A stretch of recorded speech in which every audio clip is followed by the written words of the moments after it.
The younger sister of Sherlock Holmes, Enola Holmes, is back in this witty, light-hearted sequel that is superior to the first. The character is more aware of who she is, and the film spends more time on action and less time on explanation.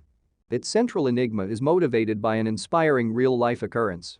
Enola is not a younger female counterpart of her older brother, she is a unique individual who is considerably more sympathetic and less analytical than he is. She has keen observational abilities, a strong sense of purpose, excellent fighting prowess, and a solid grasp of mechanical principles. She also possesses a great deal of moral and physical bravery.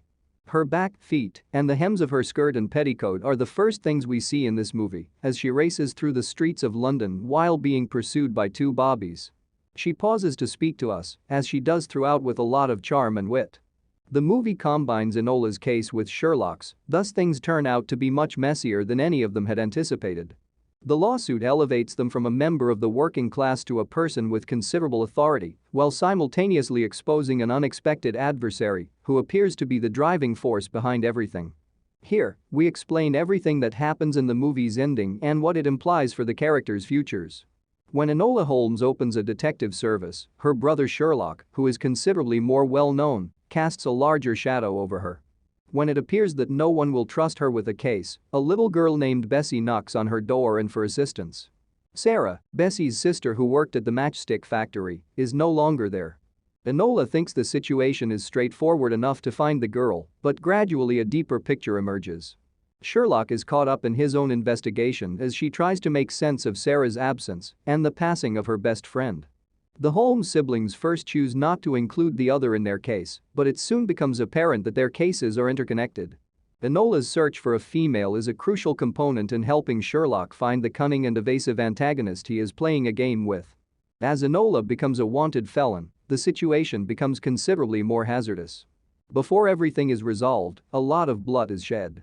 Enola and Sherlock find that the real culprit isn't someone who is obviously powerful after following every lead and tying up every loose end they can find. Even in the most crucial spaces, this person can be seen lurking in the shadows and going unnoticed. This gives them the ability to control events in a way that suits them. It turns out that this lady is Miss Mira Troy, Treasury Minister Lord McIntyre's secretary. It was impossible to identify the person in Sherlock's case since they were sending money through numerous banks and directing it from various government accounts. Miss Troy was aware of all of Lord McIntyre's transactions and knew exactly where to get money from. She was never given any attention just because she was a woman, and this acts as both motivation and a fantastic cover for her. Miss Troy's situation would have been ideal, but Lord McIntyre's agreement with William Lyon's father caused everything to fall apart. They struck an agreement whereby Mr. McIntyre received a large sum of money in exchange for allowing Mr. Lyon to continue using white phosphorus in his factory, despite its negative effects on the workers.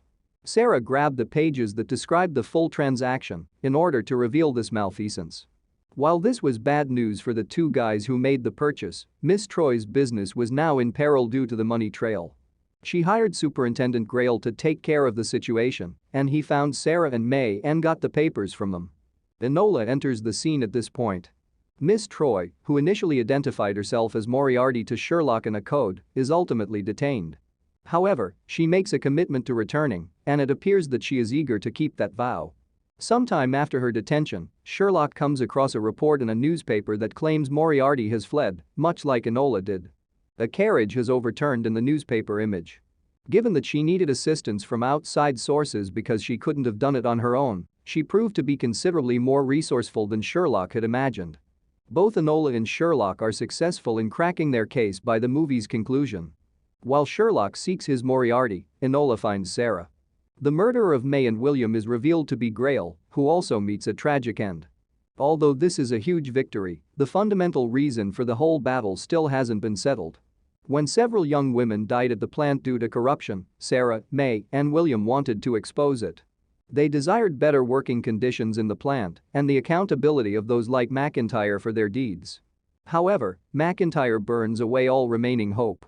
Even as Sarah's collected evidence disappears, Enola maintains that knowing the whole truth is sufficient to effect change.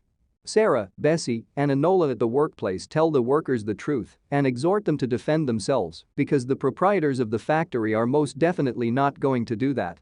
The women are initially reluctant to speak out against their boss and run the risk of losing their jobs. She then invites all voices to unite, nevertheless. The other women begin to march out of the factory while stomping their feet in protest once Enola begins to do so with the cane in her hand. Similar events occurred in 1888 at the Bryant and May match factory, which prompted the workers to demand the much-needed reforms. We anticipate Sarah's co-workers also experienced the same thing.